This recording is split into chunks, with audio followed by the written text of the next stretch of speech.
Welcome, my new drowsy pals. I want you to look up at the night sky tonight and visualize the unthinkable, a second sun rising next to our own. A blazing twin star, not the gentle pinprick of Jupiter as we know it, would flood Earth with light, drive out the night, and change every season, shadow, and tale that people have ever told. We're not referring to space empires and double sunsets, found in science fiction. How two suns would have altered Earth itself, its climate, its oceans, and even the delicate spark of life that started in its waters, is the subject of this subtler, stranger story. Let's explore the alternate universe together, so turn down the lights, settle in, and perhaps cover yourself with a blanket. Please like the video and subscribe if you appreciate this type of slow-burning curiosity, but only if you truly find value in the topics we cover. Tell me in the comments where you're listening from, what time it is for you at the moment, and what amazing what-if scenario we should pursue next. We're about to embark on a gentle exploration of one of the most intriguing hypothetical situations in astronomy. We're investigating a possible universe, a solar system in which our well-known giant Jupiter ignited into a second sun rather than turning into the striped, swirling world we know today. 4.5 billion years ago, in a whirling disk of gas and dust that would later become our solar system, the story starts. There were no planets, moons, or cozy blue worlds orbiting at the ideal distance from their stars back then. Large clouds of hydrogen and helium, combined with heavier elements formed in the cores of old stars that had existed and perished before our sun was even a glimmer of possibility, were all that existed. Something extraordinary was taking place in this primordial dance of matter and gravity. This disk's core was becoming hotter and denser, eventually forming the modern sun. However, another enormous accumulation was forming farther away in the colder regions of this cosmic building site. In those early days, it was just a developing mass of material that would decide the fate of everything else in our region of the galaxy. Today, we call it Jupiter. This is where the first interesting twist in our story occurs. Jupiter, as it is today, is sometimes referred to as a failed star, and that poetic description is accurate. The immense energy that gives stars their brightness is released when stars grow large enough for their cores to reach temperatures at which hydrogen atoms start to fuse into helium. Despite its greatness, Jupiter never quite made it to that point. It is roughly 75 times less massive than what would be required to maintain nuclear fusion. What if, however, things had turned out differently? What if Jupiter had been able to gain a little more mass during the early stages of planetary formation? Not even that much more. Perhaps it would have passed through that enchanted barrier and become what astronomers refer to as a brown dwarf, the faintest kind of star, if it had only been roughly 80 times the mass of Earth, or 13 times more. Massive than it actually became, it wouldn't have been an overnight change.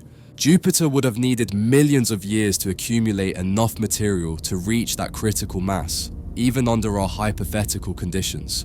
The disk of material that surrounded our young sun at this time would have looked very different from what actually happened. We can hardly imagine how this larger Jupiter's gravitational pull would have agitated the cosmic soup. Imagine the early solar system as a huge clockwork mechanism where every component influences every other component. It would have been like swapping out one of the smaller gears for a much bigger and more potent one, our hypothetical stellar Jupiter. The ripple effects would have cascaded through the entire system, changing the orbits of forming planets, perhaps preventing some worlds from forming at all, while encouraging the creation of others in places where we find empty space today. The actual stellar ignition process would have been a slow awakening. Our proto-Jupiter's core would have become hotter and denser as it accumulated more and more material. Like a cosmic pressure cooker gradually building toward its moment of transformation, the pressure at the center would have increased over millions of years. Jupiter would have breathed its first air as a star when the temperature eventually rose to roughly 3 million degrees Celsius, at which point the first hydrogen nuclei would have started fusing into helium. The developing solar system would have being rocked by this flash of ignition. All of the other forming planets would have experienced a change in temperature and radiation environment due to the abrupt increase in energy output. Stellar winds would have blown away material that could have condensed into rocky worlds nearer this new star. Different kinds of planets could have formed if other areas that were previously too cold for specific chemical processes warmed up. I'd love to know if you're having fun exploring cosmic what-ifs. Tonight, from where in the world are you listening? Are you relaxing after a long day and allowing your thoughts to wander to these far-off possibilities, or are you just looking up at the stars through your window? If our blue world still managed to form in about the same location, let's imagine what this binary solar system, because that's what it would have been, might have looked like from Earth. Our night sky would have been the most obvious difference right away. We would have had a second sun instead of Jupiter as a bright but still very much a planet-like wandering star. Our familiar sun would have been far brighter than this stellar Jupiter. Because they primarily glow in infrared wavelengths that are invisible to the human eye, brown dwarfs are infamously faint. However, it would still have been discernible, possibly showing up as a dark, deep red ember. Instead of the harsh silver of moonlight, the light it cast would have been subtle, painting nighttime landscapes in soft russet tones. Such a system's orbital mechanics would have produced amazing patterns in our sky. Depending on how precisely the gravitational dynamics played out, our stellar Jupiter would have made one full orbit around our primary sun in an elliptical pattern, taking anywhere from 12 to 30 years. This implies that we would have seen multiple full cycles of our second sun's journey across the zodiac during the course of a human lifetime. Jupiter's infrared glow would have been strongest during specific times when it was closest to Earth, or Violet in the Sol, phenomenon known to astronomers as periapsis.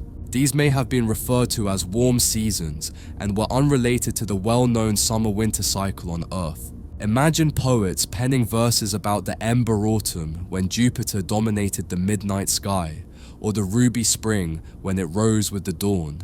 Our skies would have had a rhythm unlike anything we see now, from the orbital dance between our sun and this magnificent Jupiter. We may have had times when both suns were visible at the same time, depending on their relative positions, which would have produced double shadows and a twilight that lasted far longer than our typical sunset. These double sun days, when the interaction of red starlight and yellow sunlight produced unimaginable sky colors, would have been moments of wonder and joy. Without a bright Jupiter to overshadow the lesser stars, we would have had a closer understanding of the deep darkness of space in the past, when stellar Jupiter was on the far side of its orbit.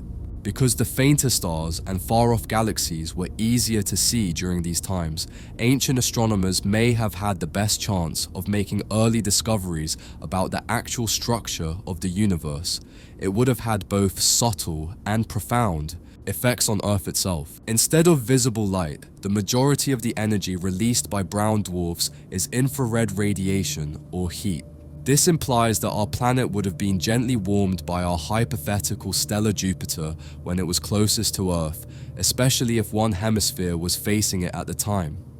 The patterns of the climate would have been very different from what we see today. On top of the well-known astronomical seasons brought on by Earth's tilt, the extra infrared radiation would have produced what we might refer to as stellar seasons. As the infrared glow from the star Jupiter added to Earth's energy budget, some years may have been consistently warmer. It may have been colder in other years when it was farther away, resulting in lengthy cycles of climate change that would have fascinatingly influenced the evolution of life. The timescales on which these stellar seasons would have occurred would have been entirely different from those that we are accustomed to. Our stellar seasons would have coincided with Jupiter's orbital period around the Sun, which could have been anywhere from 12 to 30 years at a time, whereas Earth's regular seasons cycle annually. This implies that these long-term patterns are a part of generational memory rather than first-hand experience, with humans having only witnessed 2 or 3 full stellar seasonal cycles in their lifetimes. Consider the folklore that would have grown up around these long cycles. During the last Great Warming, when stellar Jupiter was at its closest, grandparents would tell tales of nearly tropical landscapes in contrast to the cooler decades that followed. The soft warmth of Jupiter's infrared glow may be unknown to children born during the far years when the star was far away, and they may only become aware of it as teenagers or young adults. A different story would have been told by the tides as, well, if it had formed much as it did, our familiar moon would still be there.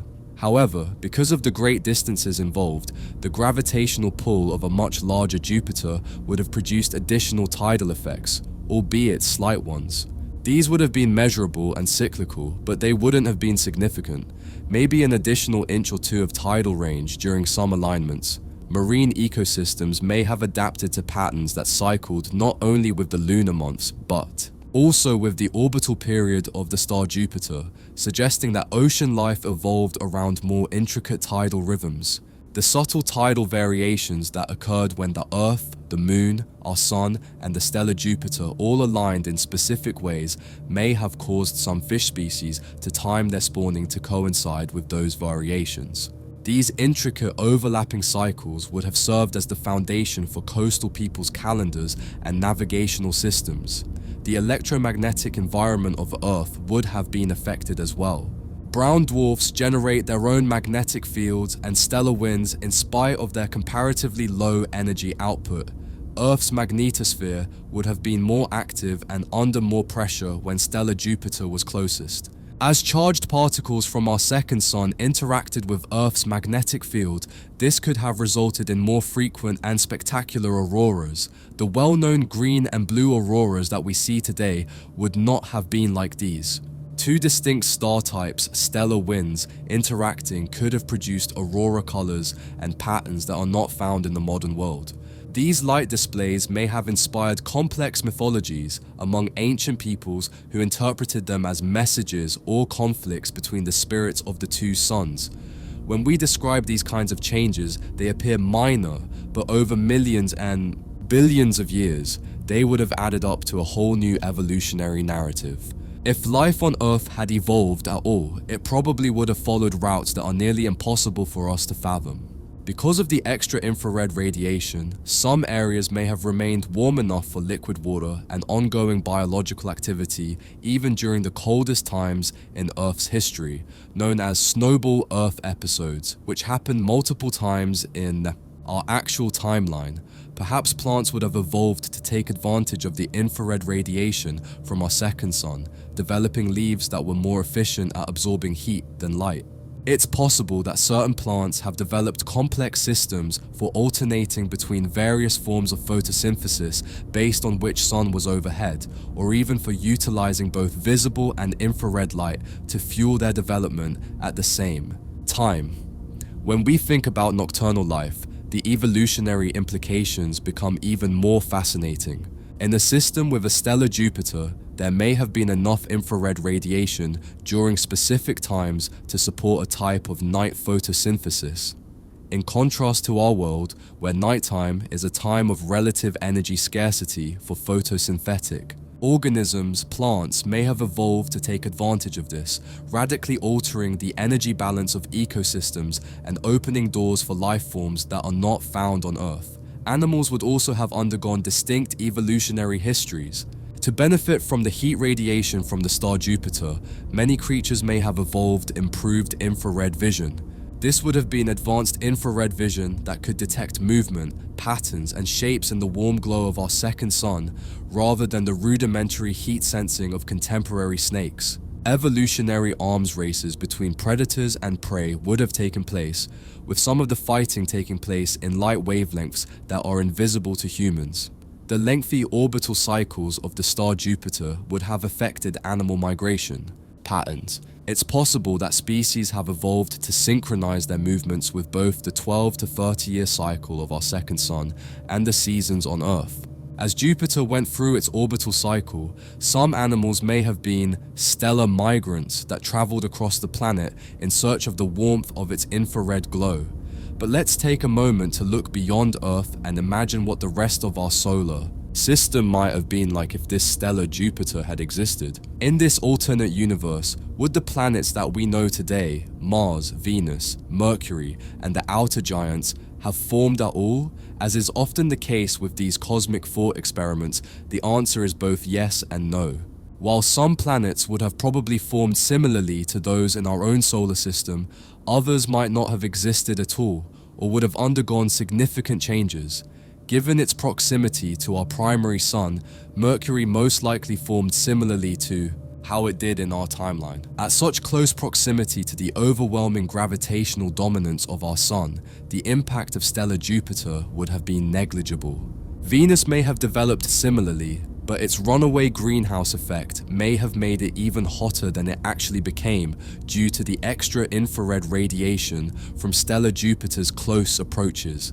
For example, a larger Jupiter might have been advantageous for Mars. Because Jupiter's gravity disrupted the asteroid belt and limited the amount of material available for Mars to sweep up during its formation, Mars was unable to grow as large as Earth or Venus in our actual solar system.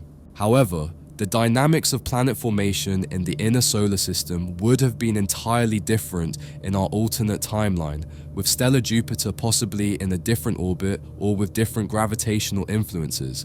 It's possible that the asteroid belt itself never existed, or that it formed in a totally different place. Mars may have had access to a lot more building materials during its formation, if not for this barrier of disturbed material. In our alternate timeline, Mars may have grown larger than Earth, with enough mass to hold onto a thick atmosphere and liquid water over geological timescales, rather than the small frigid world we know today. Imagine a Mars that, for billions of years, had flowing rivers, huge oceans, a thick protective atmosphere, and a magnetic field that never faded. This alternate Mars may have developed not only life, but also complex ecosystems that are as diverse and complex as Earth's, thanks to the extra warmth provided by stellar Jupiter during some of its orbit.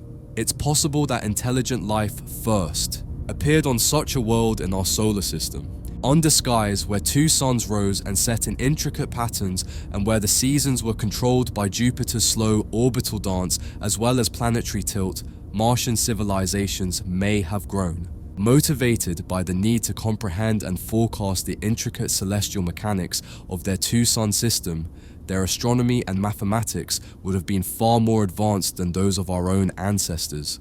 The story of the outer solar system is even more fascinating. It's possible that Saturn, Uranus, and Neptune formed very differently, if at all. In the outer reaches of the solar system, the entire choreography of worlds coming together would have been altered by a stellar Jupiter. The gravitational dynamics of planet formation are delicately balanced. It's possible that Saturn, Jupiter's present partner in the cosmic dance of gas giants, never formed. There may not have been enough material left over in that part of the solar system for a second gas giant to form, because so much material was used to create a stellar Jupiter. On the other hand, if Saturn had formed, it might have ended up in a totally different orbit, possibly nearer the Sun, where it would have appeared to us as a much brighter and more noticeable object in the night sky. The outer solar system would have been affected in a cascade if Saturn had not been there. The orbits of Uranus and Neptune, if they formed at all, would have been very different without the gravitational pull of Saturn. It may never have happened, or it may have happened at a different time and with a different intensity. The delicate gravitational dance that in our timeline caused the late heavy bombardment, a time when asteroids and comets rained down on the inner planets. The evolution of life on Earth and Mars may have been significantly impacted by this. In our timeline, the late heavy bombardment brought organic compounds and water to the inner planets, but it also led to massive extinction events. The evolution of life might have gone much more smoothly in the absence of this bombardment or at a different time, without the devastating setbacks that created ecological niches for the emergence of new life forms in our timeline. Speaking of moons, let's take a moment to imagine what the family of satellites that would have orbited stellar Jupiter might have looked like. There are more than 70 known moons of Jupiter in our actual solar system, ranging in size from small asteroids that have been captured to massive bodies like Ganymede and Io. A brown dwarf's energy output and greater mass could have allowed stellar Jupiter to assemble an even more remarkable group of companions. These wouldn't simply be bigger versions of our familiar moons. Their stellar parents' strong infrared radiation would have produced completely different environments. It's possible that moons that are frozen, ice-covered worlds in our timeline have transformed into temperate, water-rich habitats that are ideal for the emergence of life. Think about what Europa's orbit around a starry Jupiter might have been like. In our timeline, Jupiter's gravity causes tidal heating that keeps Europa's subterranean ocean liquid. However, Europa might have had surface oceans beneath a dense, warm atmosphere in addition to a subsurface ocean if Jupiter had been a brown dwarf. A world with a climate akin to early Earth might have been formed by the interaction of internal tidal heating and external infrared radiation. A stellar Jupiter may have had an even more significant impact on Io, which in our timeline is the solar system's most volcanically active body because of Jupiter's tidal forces. Io may have been a world of nearly constant volcanic activity due to the extra heat from infrared radiation and even stronger tidal forces from the larger parent body. Stellar Jupiter's Io may have had a complex atmosphere and possibly even volcanic lakes of exotic compositions instead of the sulfur-dominated terrain we see today. The most fascinating theory, however, is that the star Jupiter may have ensnared or created moons that were genuinely Earth-like in size and makeup. A moon the size of Earth orbiting a brown dwarf at the proper distance might have had liquid water, a dense atmosphere, and all the other elements needed for the evolution of complex life. A world like that would have been tidally locked to its parent star, presenting the same face to the brown dwarf at all times, resulting in a landscape with perpetual day and night, due to the continuous infrared glow of the star Jupiter, the day sides of such a moon may have been warm and tropical. The night side would have been colder, but not frozen. Heat would have been redistributed globally by the dense atmosphere, resulting in a world with extreme weather patterns but possibly habitable conditions on all of its surface. Imagine ocean moons, with dense atmospheres where huge oceans remained liquid under overcast skies due to the mild heat from their brown dwarf sun. Because of the continuous warming on one side and cooling on the other, the weather patterns would have been completely different from anything found on Earth. It's possible that massive storm systems moved around the world, bringing cold, dry air in one direction and warm, humid air in the other. One of these moons may have developed into a second Earth-like body, orbiting the faint red glow of stellar Jupiter rather than our well-known sun. There, life may have developed in ways we can hardly fathom, tailored to the tidal forces, the extreme weather patterns, and the infrared glow that pervades the planet. It's possible that civilizations developed there and looked up at night to see not one but two suns in their sky, their own brown dwarf parent, which glowed like a cosmic ember that never moved from its position in the sky, and the bright yellow-white primary star we orbit, which appeared as a bright star moving slowly across their heavens. Based on knowledge of the orbital mechanics of their moon around their stellar parent and their stellar parent around the primary sun, their astronomy would have been essentially different from ours. In a universe like that, the consequences for humans' space travel would have been profound. We would have had a whole stellar system in our cosmic backyard rather than Jupiter, a far-off gas giant that is nearly impossible to reach with current technology. The benefits would have been incalculably higher, but the energy needed to reach Jupiter's moons would have been the same. Imagine space missions to planets and moons with their own weather, atmospheres, and possibly even life forms, rather than to frozen, airless worlds. In addition to being feasible, the goal of interplanetary civilization would have been all but certain. Given that habitable worlds orbit the star Jupiter, humanity may have evolved into a multi-world species much earlier than our current reality would suggest.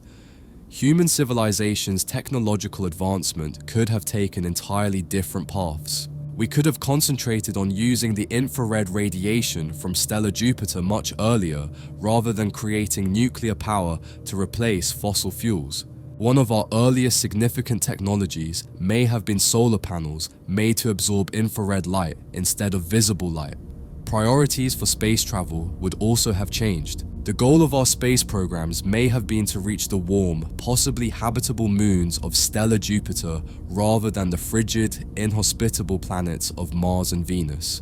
Instead of trying to figure out how to survive in environments that were totally inhospitable to human life, we might have been working on reaching environments that were just very different from Earth. The technical challenges would have been different, but maybe more manageable. However, this poses intriguing queries about how civilization itself might have evolved. We have used the stars to guide us throughout human history, the motions of celestial bodies to tell the time, and the patterns we observe in the night sky to create myths.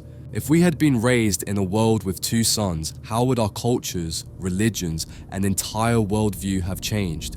To comprehend the movements of the heavens, ancient astronomers would have faced a far more difficult conundrum. Our calendar systems may have been based on the orbital period of the star Jupiter, as well as the well-known solar year.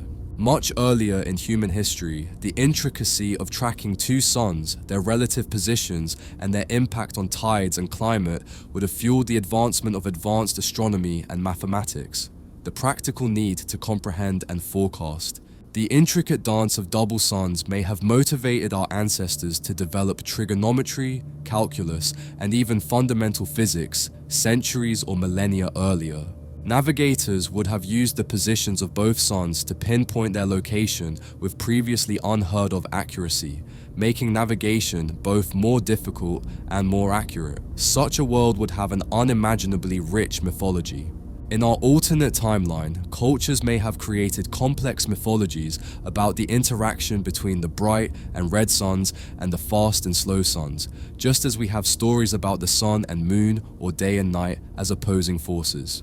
They might have viewed them as cosmic parents, with Jupiter, the star, acting as the gentle mother and our primary sun as the strong father, offering consolation and warmth throughout its lengthy orbital cycles.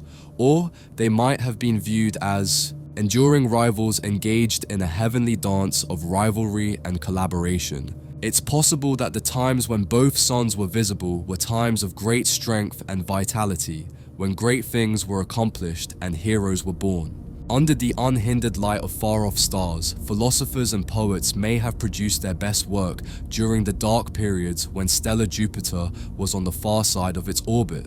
It's possible that religious systems evolved around the dual nature of solar worship, with some cultures finding spiritual significance in the steady, gentle warmth of stellar Jupiter, and others favoring the bright, active energy of our primary sun. The intricacy of celestial mechanics may have contributed to the early development of ideas regarding the mathematical harmony of the universe, which would have had a significant impact on the advancement of philosophy and science. Art would have changed as well. When both suns were visible at the same time, painters would have learned to capture not only the golden hour of sunset, but also the special quality of light. Color combinations and shadow effects that aren't found in our world would have been produced by the interaction of red and yellow light. It's possible that artists have created completely new ways to depict the delicate variations of infrared light, resulting in works of art that are beyond our comprehension. Poets would have composed poetry about the long night seasons when stellar Jupiter was far away and the stars shone with unusual clarity, about the ruby twilight when only the glow of stellar Jupiter remained, and about the double shadows cast by lovers walking hand in hand under two suns.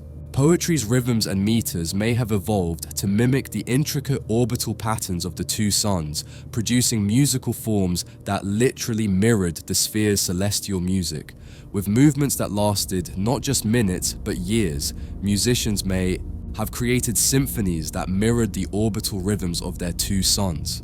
These pieces were intended to be performed during various stellar seasons. Music that was literally cosmic in its scope and significance may have been produced by tuning instruments to harmonics that mirrored the mathematical relationships between the orbital periods of the planets and the two suns. In order to capitalize on the intricate patterns of lighting produced by two suns, architecture would have evolved. In order to create naturally heated spaces that were comfortable even during the coldest times of the stellar winter, buildings may have been designed with chambers that captured and concentrated the infrared radiation from stellar Jupiter. In order to allow natural light to illuminate interior spaces in patterns that varied not only daily and seasonally, but also over the longer cycles of stellar Jupiter's orbit, windows and openings may have been placed to track the movements of both suns across the sky. It's important to pause and consider the delicate balance that gave rise to our actual solar system as we consider these possibilities. The development of Earth as a habitable planet depended on Jupiter ceasing to grow just short of stellar ignition. In our real timeline, Jupiter acts as a kind of cosmic vacuum cleaner, using its immense gravity to capture or deflect asteroids and comets that might otherwise threaten Earth. The steady evolution of life on our planet has depended on this protective function. It's possible that a stellar Jupiter would have offered protection in different ways or in a less effective manner.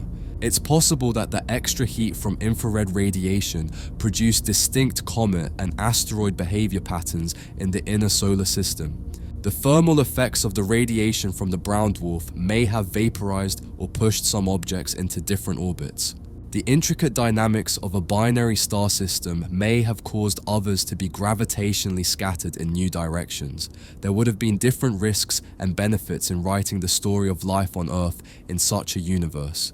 We may have gained other types of stability, but we may have lost some of Jupiter's protective effects. Some of the severe ice ages that have occurred throughout the history of our planet may have been avoided thanks to the extra energy input from stellar Jupiter, which may have helped maintain Earth's climate during times when our primary sun was weaker. The evolution of intelligence itself could have gone in a different direction. The complex celestial mechanics of a two-sun system would have provided both challenges and opportunities for evolving brains. It's possible that evolutionary pressure for the development of mathematical and spatial reasoning skills came from the necessity to comprehend and forecast intricate orbital patterns. In order to plan for seasonal changes, navigate, and time different biological processes, creatures that were better able to comprehend the complex dance of the heavens may have had a survival advantage. Thinking about these other possibilities has a profoundly moving effect. It serves as a reminder that the cosmos in which we live, the solar system that molded us, and the very fact that our blue world exists at all are merely one way to navigate an endless array of cosmic opportunities. If they lived in a system with only one sun, beings on a warm moon of the star Jupiter might be having their own version of this conversation in another universe. They might be wondering what it would be like if their brown dwarf parent had never ignited. The science underlying these conjectures is as exquisite as the creativity they arouse. Brown dwarfs, the failed stars that stand in for planets and true stars, are still being found all over our galaxy. Every one we discover gives us new insight into the prerequisites for stellar ignition and the fine balance between gravity and nuclear physics that determines whether a ball of gas turns into a star like our sun or a planet like Jupiter. Brown dwarfs, with their own planetary systems, have been discovered recently.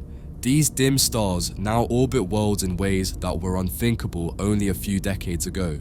It's possible that some of these planets are getting precisely the correct quantity of infrared radiation to keep liquid water on their surfaces. In a way, somewhere among the stars, nature might have already produced the type of system we've been envisioning tonight. We can see what such worlds might actually look like thanks to the 2017 discovery of the TRAPPIST-1 system. 7 Earth-sized planets orbit a red dwarf star in this system. It's not quite a brown dwarf, but it's cool and dim enough to give us a rough idea of what planets around stellar Jupiter might have looked like. As might be expected from moons orbiting stellar Jupiter, all of these worlds are tidally locked to their star, and several of them orbit in the habitable zone where liquid water could exist. One of the most important questions our thought experiment raises is this: would life as we know it have existed in a solar system with the stellar Jupiter? The answer is highly compelling to think about because it depends on so many factors that it borders on pure speculation.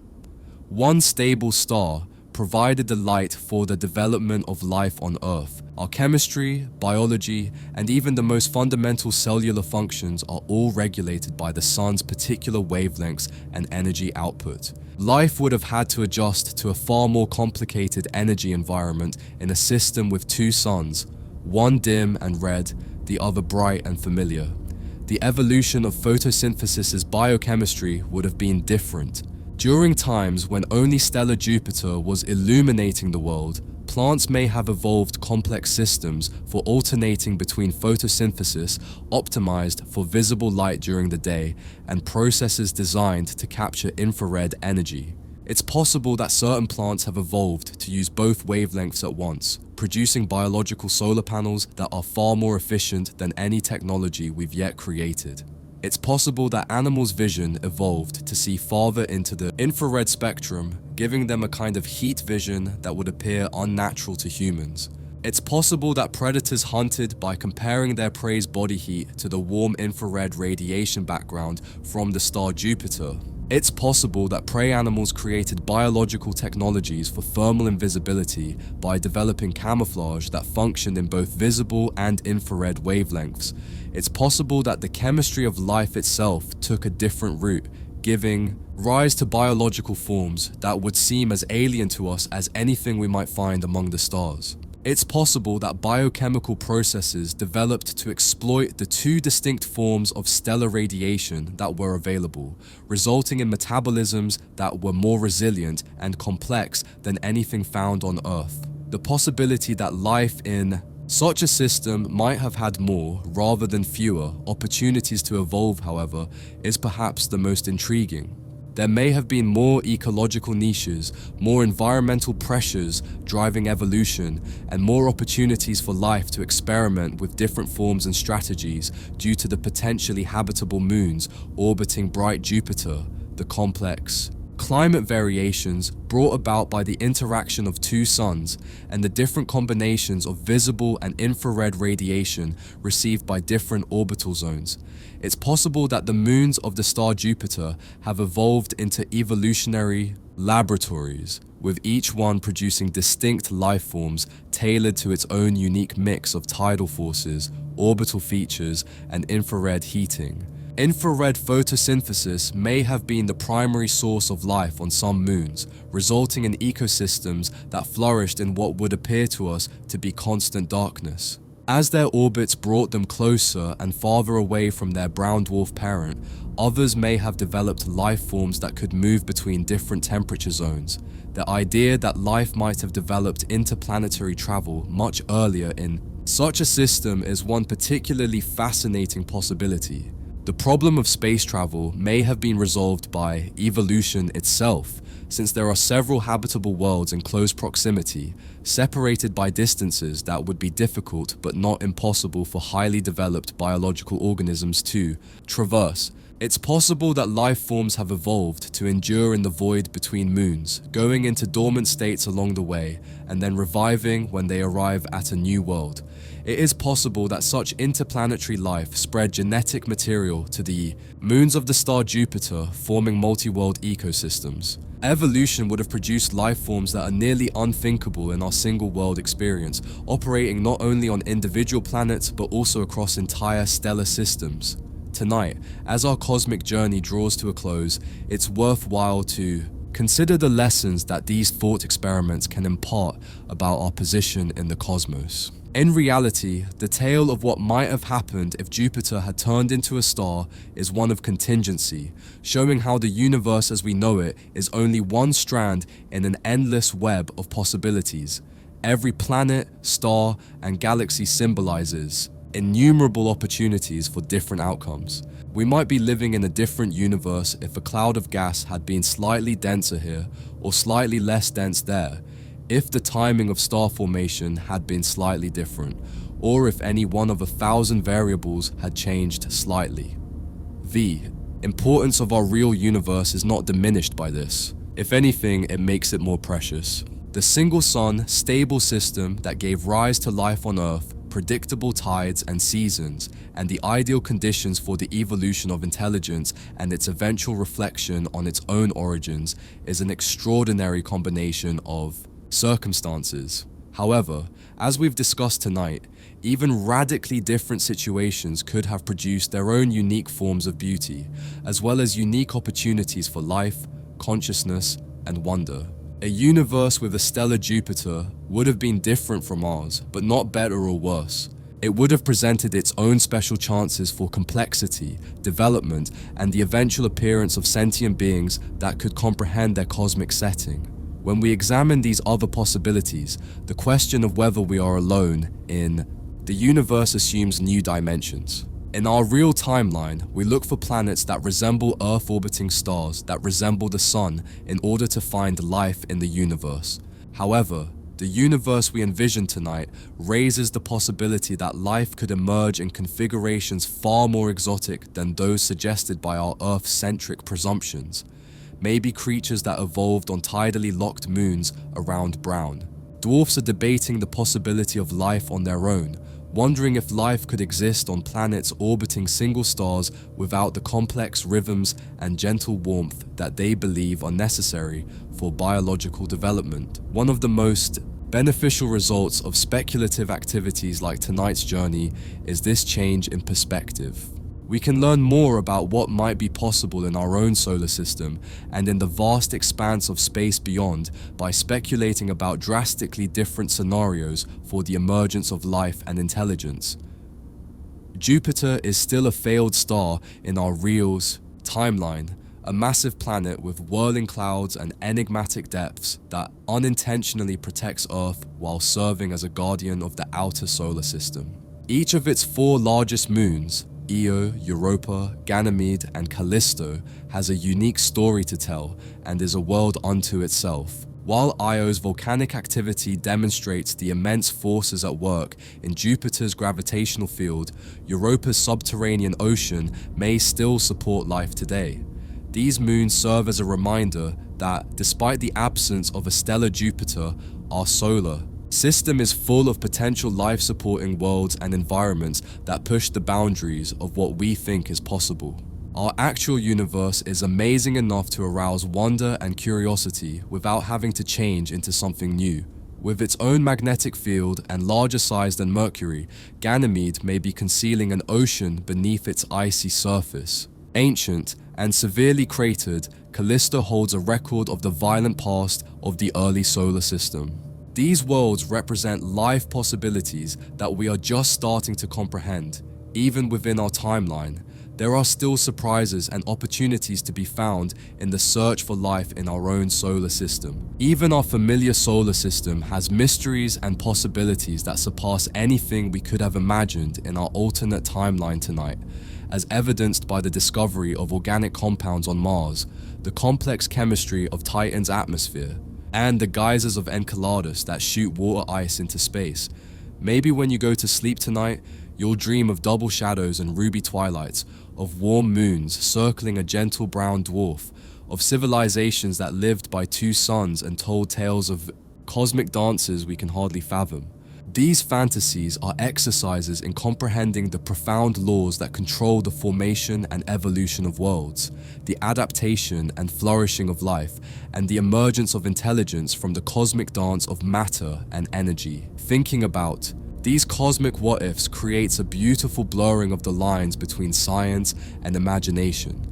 All of the theories we have discussed tonight are based on actual physics, astronomy, and knowledge of the origins of planets, stars, and life. However, each possibility creates opportunities for wonder that are beyond the scope of pure science. Cosmos, we can always learn more together. You may see Jupiter with fresh eyes tomorrow when you gaze up at it in the evening sky. That steady, bright point of light that doesn't twinkle like the far-off stars. You might envision the binary system that may have harbored unimaginable forms of life, the second sun that may have warmed alien moons, and the stellar Jupiter that never existed. However, you might also have a greater understanding of our real Jupiter as a magnificent world that helped make Earth habitable, and a failed star that accomplished something even more amazing, establishing a stable, protective presence in our solar system that allowed a small blue planet to support life for billions of years. Every evening, the night sky above us continues to dance between what is and what could have been. Our well-known giant, Jupiter, orbits the Sun in a stately 12-year orbit, occasionally passing near enough to Earth for amateur telescopes to see its racing moons and cloud bands. During those moments of observation, we are seeing the real result of cosmic processes that could have gone in a different direction and produced the alternate universe that we have been studying together. Modern astronomy continues to find brown dwarfs scattered throughout our galaxy, each one a reminder of stellar Jupiter's path not taken. Tidally locked worlds drenched in infrared glow, intricate weather patterns influenced by the interaction of orbital mechanics and stellar radiation, and possibly even life forms adapted to conditions that would seem impossible to us are all possible. Outcomes of some of these dim stars' planets. The James Webb Space Telescope, with its unprecedented ability to detect infrared radiation, is giving us our first detailed looks at these brown dwarf systems. We learn something new about the boundary between planets and stars with each observation, as well as the factors that determine whether a ball of gas will ignite into stellar fusion or stay a giant planet like Jupiter. These findings serve as a reminder that the cosmos is much more diverse and strange than our single sun viewpoint would imply. The cosmic tale we have envisioned tonight is not merely conjecture, rather it is an investigation of possibilities that are present in different forms across the galaxy. The dream of stellar Jupiter could come true somewhere in the future, beneath alien skies warmed by the glow of brown dwarf suns. These alternative possibilities have philosophical ramifications that go beyond astronomy to address basic issues. Regarding the essence of existence, what does this tell us about the role of necessity and chance in cosmic evolution if minor changes in the early solar system could have produced such drastically different results? According to some scientists and philosophers, we live in a multiverse, which is an endless network of parallel universes where every possible result of every quantum event really happens. There would undoubtedly be alternate realities in such a multiverse where Jupiter turned into a star, life developed on tidally locked moons, and human civilization flourished under the combined influence of two suns. The multiverse is a potent metaphor for the limitless possibilities that surround us, regardless of whether it is a real world. From the first stars to the development of consciousness, every point in cosmic history represents a branching point where reality could have gone in a different direction. There are countless stories that could have been told, and our universe is only one of them. This viewpoint has the potential to be both inspiring and humbling. It is humbling because it serves as a reminder of how dependent our existence is and how many improbable things had to happen in precisely the right order for us to be here thinking about these issues. However, it is also encouraging because it implies that the universe is essentially creative, always creating new possibilities and always able to astonish us with complexity and beauty we never would have thought possible. In the end, the tale of stellar Jupiter is a tale of wonder itself, of the ability of the human mind to envision other options, to investigate possibilities, and to discover beauty and significance in situations that only exist in the mind. This ability to speculate creatively is not distinct from scientific knowledge. Rather, it is a crucial component of scientific progress and the expansion of our understanding of what is feasible. Every major scientific breakthrough started with someone asking, what if? What if the Earth orbits the Sun rather than the other way around? What if time and space are intertwined? What if the universe is getting bigger? What if basic chemicals could develop into life? Imaginative fiction and scientific speculation frequently blur more easily than we might think. This type of scientific imagination is demonstrated by tonight's investigation of stellar Jupiter. We have created a comprehensive alternative history of our solar system by integrating our knowledge of planetary formation, stellar evolution, and the prerequisites for life. This goes beyond simple storytelling. It's a means of assessing our comprehension, investigating the ramifications of scientific understanding, and getting ready for the discoveries that lie ahead among the stars. The scenarios we've envisioned. Tonight may turn out to be more pertinent than we anticipated as space exploration progresses, sending us on missions to Jupiter's moons and finding exoplanets around far-off stars. We will be able to interpret the strange and wonderful worlds we will undoubtedly discover as our astronomical capabilities continue to advance thanks to the methods we develop for comprehending alternate solar systems. In reality, the hunt for solvable extraterrestrial life is a search for cosmic alternatives, for possible ways that biology might have developed in various settings, around various kinds of stars, and under various circumstances. Our capacity to identify life when we see it, even if it takes unexpected forms, is enhanced by every scenario we can think of. Astronomers have recently found planets orbiting binary star systems, which are worlds with two suns actually illuminating the sky. These findings demonstrate that the universe is even more creative than our wildest theories indicated, transforming science fiction scenarios into scientific reality. We might one day find a system that resembles our hypothetical stellar Jupiter, complete with livable moons and intricate ecosystems that have adapted to infrared radiation. Rapid advancements are being made in the technology for identifying such systems. In order to find the chemical indicators of life, future space telescopes will be able to examine the atmospheres of far-off planets. We will know that nature has indeed produced the type of system we have studied tonight if we discover oxygen, water vapor, and organic compounds surrounding a planet orbiting a brown dwarf. But even if we never find exact parallels to stellar Jupiter, the exercise of imagining such systems has value in itself. It pushes the boundaries of our knowledge, tests our presumptions, and gets us ready for a universe that is probably much stranger and more amazing than anything we can currently fathom. There are many real and imagined wonders in the universe, and sometimes the best gift we can give ourselves is just to take in its amazing complexity.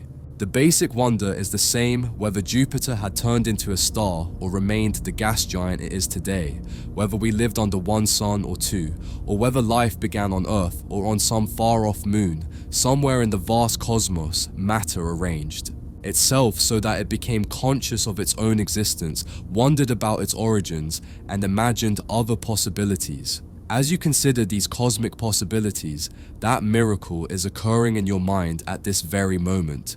Consciousness, and the ability to dream of worlds that might have been, to find beauty in the dance of light and gravity, and to tell stories that bridge the gap between what is and what could have been, emerged in a universe so vast and complex that it is incomprehensible. We can see those ruby twilights and double-shadowed landscapes in the theater of our imagination, but the soft glow of stellar Jupiter will never warm our faces in this timeline. We can stroll on tidally locked moons, where one side experiences a gentle yet eternal night and the other side enjoys a perpetual infrared day. We can envision societies that use the orbital dance of brown dwarfs to measure time, and that created advanced mathematical formulas capable of forecasting the intricate gravitational interactions of binary star systems. Our mental universe is enlarged by these imagined worlds, which deepens our sense of awe and our understanding of the intricate web of circumstances that led to our real existence. They serve as a reminder that the universe may be exploring its own possibilities through consciousness itself, imagining what might have been while appreciating what is. Rest well tonight, my fellow traveler, in this amazing universe of ours. Dream of unending possibilities that lie ahead of us in the gloom between the stars, of worlds both real and imagined, of stars that never went out and never ceased burning. And when you wake up tomorrow, keep in mind that you are living in one of those possibilities, a universe so bizarre and lovely that it barely requires our imagination to be amazing. Even though the history of stellar Jupiter will never be recorded in our timeline, it serves as a reminder of the amazing inventiveness and contingency of the universe we live in. We develop a greater appreciation for what is when we ponder what could have been. We may also catch a glimpse of what is yet to be found among the countless stars that illuminate our real sky. Good night, and may the wonder of worlds that dance just beyond the edge of reality and the soft warmth of impossible suns fill your dreams.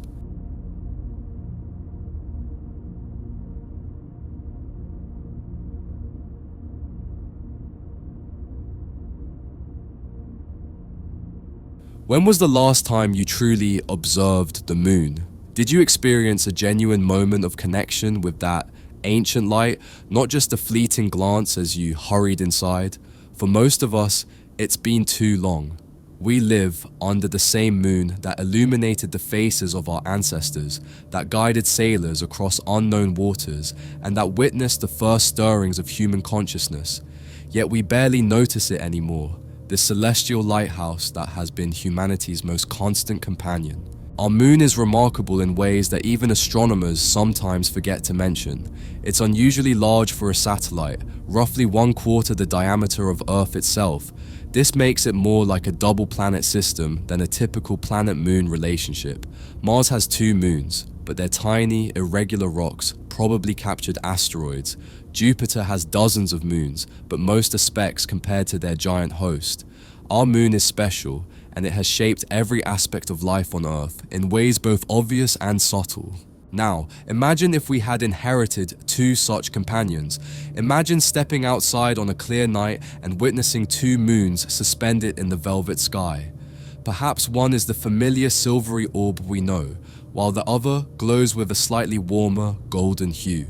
They might dance together, sometimes close enough to appear as a celestial figure 8, other times positioned on opposite horizons, bathing the world in a gentle, doubled light. The very thought stirs something ancient in us, doesn't it? There's a reason that science fiction writers and dreamers have long been captivated by worlds with multiple moons. It speaks to our deep desire for wonder, for skies more mysterious and beautiful than our own. But beyond the poetry lies fascinating science, and tonight we'll explore both. Let's begin with the most immediate and dramatic change: the tides.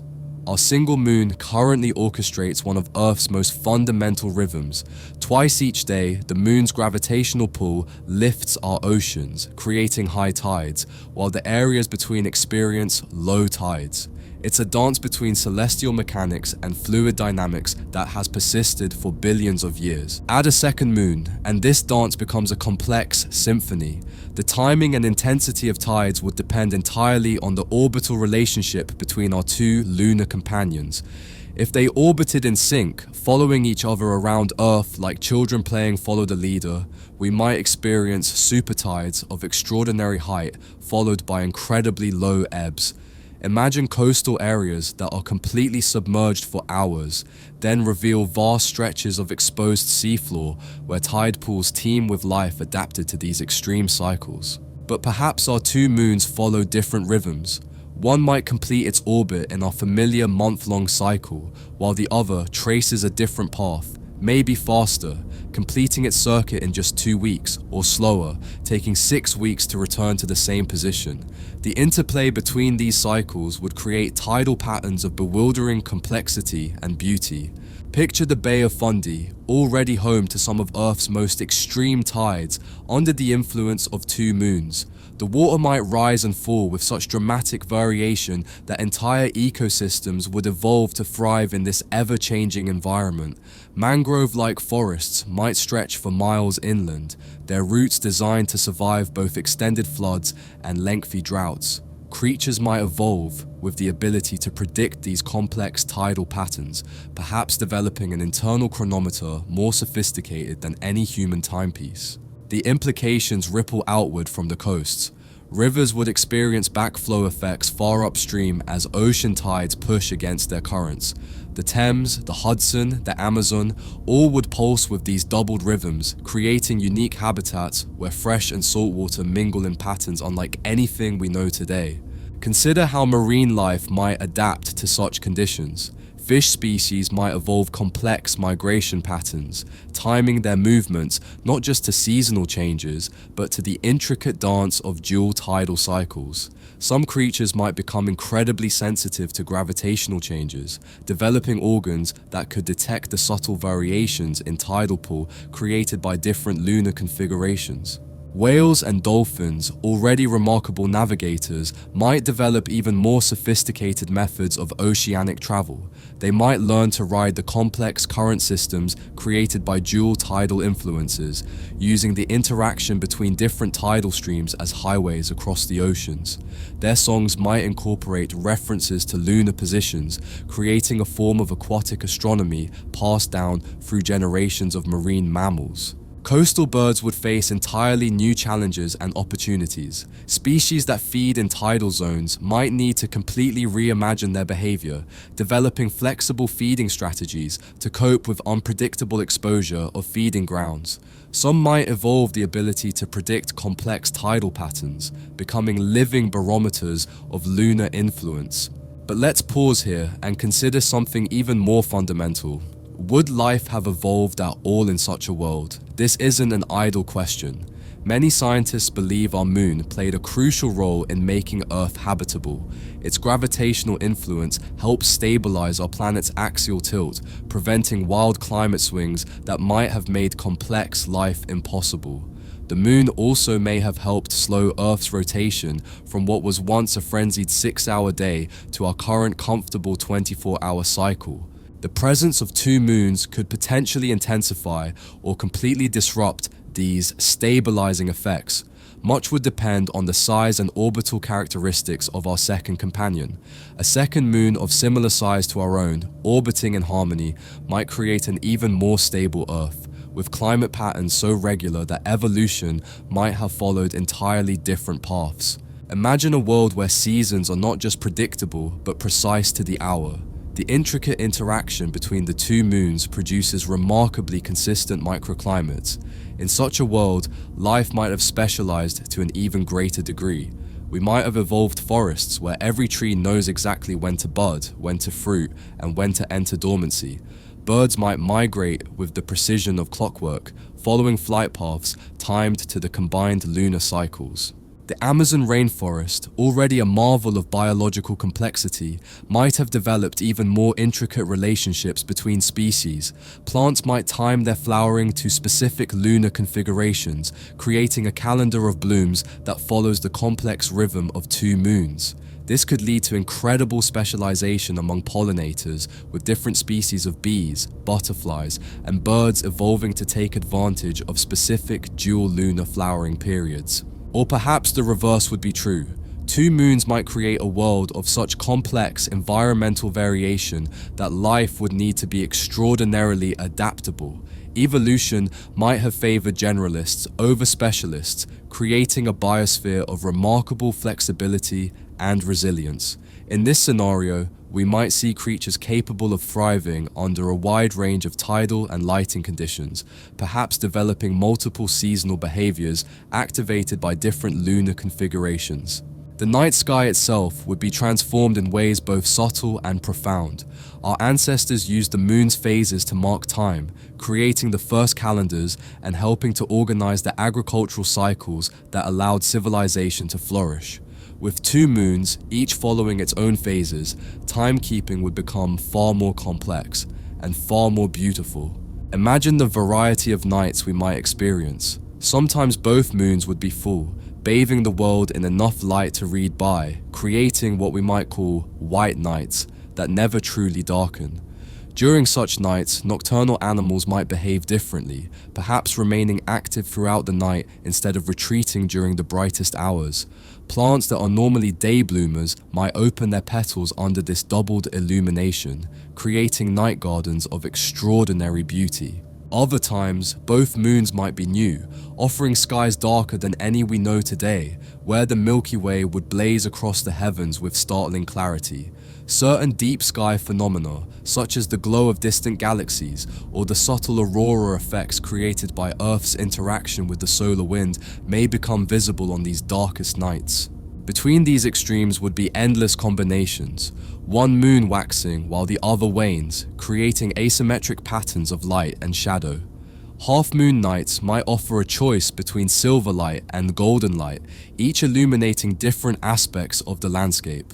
The romance and mystery of such nights would surely have inspired entirely different mythologies and art forms. Consider how photography and visual arts might have developed differently. Artists would need to master the interplay between multiple light sources of different intensities and colors. Painters might develop techniques for capturing the subtle color variations created when silver and golden moonlight mix, creating hues that have no equivalent in our single moon world. Speaking of mythology, consider how profoundly a second moon would have shaped human culture. Our ancestors looked up at the single moon and saw faces, rabbits, and gods. They wove stories around lunar eclipses, created calendars based on lunar phases, and developed concepts of duality from the moon's constant cycle of growth and decay. With two moons, these cultural developments would have been far more complex. Perhaps one moon would have been seen as masculine and the other feminine, creating mythological systems based on their interactions. When the moons were close together, it might have been seen as a time for unity and cooperation. When they were on opposite sides of the sky, it might have signified conflict or balance. Ancient Greek mythology might have developed entirely different pantheons. Instead of a single moon goddess like Artemis, we might have had twin lunar deities, perhaps sisters who sometimes danced together and sometimes pursued separate paths across the heavens. Their mythological interactions might have explained everything from the changing tides to the cycles of human emotion.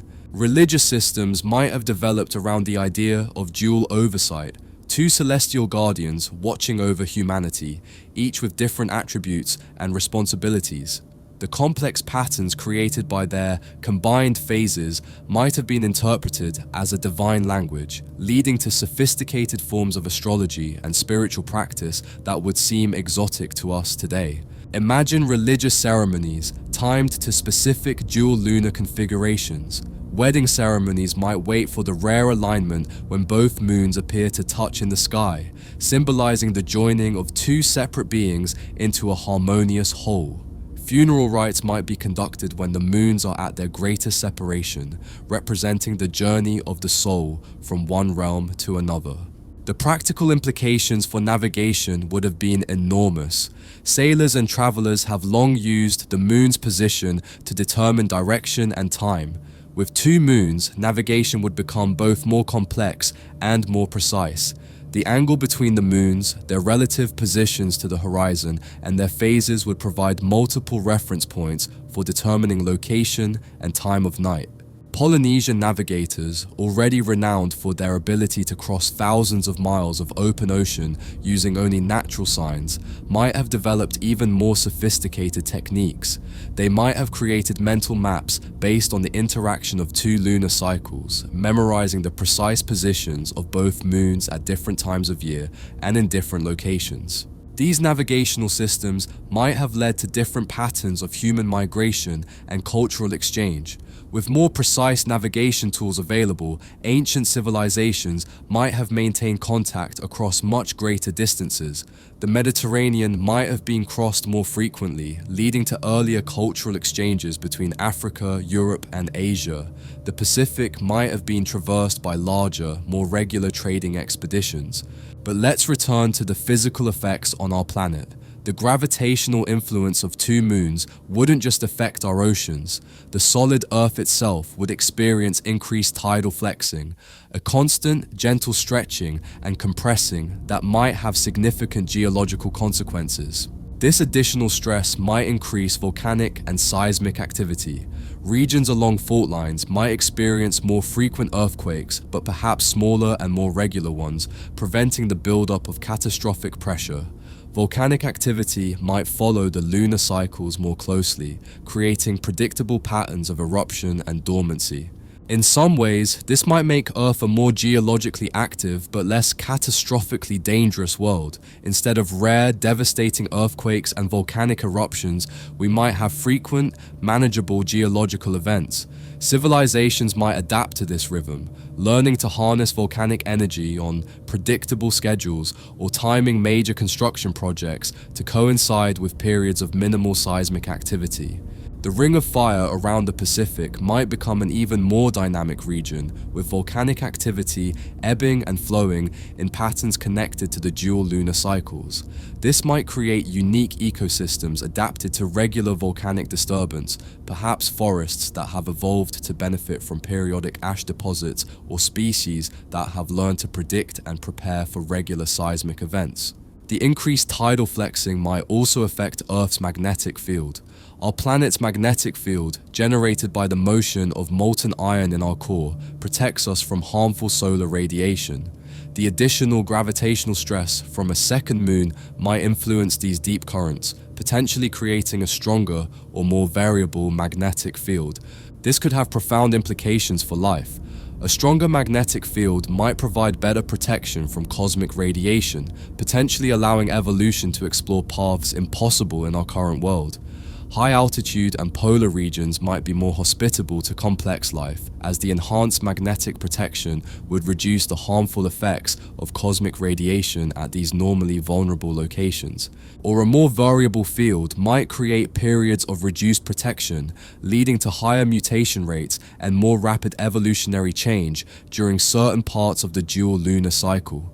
This could result in a biosphere that experiences regular pulses of evolutionary innovation, with new species emerging more frequently than in our more stable world. The aurora displays created by the interaction between solar wind and Earth's magnetic field might become far more spectacular and frequent. Instead of being primarily confined to polar regions, aurora might appear at lower latitudes during periods of enhanced magnetic activity, creating light shows visible from much more of Earth's surface. The effects on weather patterns would be equally complex and fascinating. Weather on Earth is driven by the uneven heating of our atmosphere by the sun, but the moon also plays a subtle role.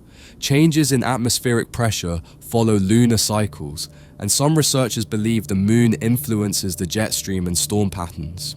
With two moons, these influences would be amplified and complicated. We might see weather patterns with longer, more complex cycles. Storm seasons might follow the rhythm of both moons, creating periods of relative calm, alternating with times of intense meteorological activity. The interplay between solar heating and dual lunar influences might create weather phenomena unlike anything in our current experience. Imagine hurricane seasons that follow not just annual patterns, but complex cycles based on the relationship between our two moons. A hurricane might gain strength when both moons are full and positioned to create maximum tidal stress on the atmosphere, or it might dissipate when the moons are in configurations that promote atmospheric stability. Monsoons might arrive with even greater predictability, timed not just to seasonal changes, but to specific configurations of our celestial companions. Indian farmers might plan their crops around elaborate calendars that track not just the arrival of seasonal rains, but also the intensity variations created by different dual lunar configurations. The jet stream, that river of high-altitude wind that helps determine weather patterns across entire continents, might follow more complex paths. During certain lunar configurations, it might shift northward or southward, bringing unusual weather patterns to regions that normally experience predictable climates. This could create temporary climate zones that appear and disappear based on lunar cycles. El Niño and La Niña patterns in the Pacific might become even more complex, with dual lunar influences adding another layer of variability to these already intricate climate cycles. This might make long-term weather prediction both more challenging and potentially more precise, as the additional lunar variables could provide more data points for understanding atmospheric behavior. The beauty of such a world extends beyond the practical into the realm of pure wonder. Think about how our literature and art would have developed differently. Poets might speak of moon-tangled nights when the two celestial bodies create complex patterns of shadow and light. Shakespeare might have written of lovers meeting under the silver moon while parting under the golden moon, creating entirely different metaphorical frameworks for romance and separation. Painters might develop entirely new techniques for capturing the subtle interplay of silver and gold illumination. The Impressionist movement might have emerged centuries earlier as artists struggled to capture the complex lighting effects created by dual lunar illumination.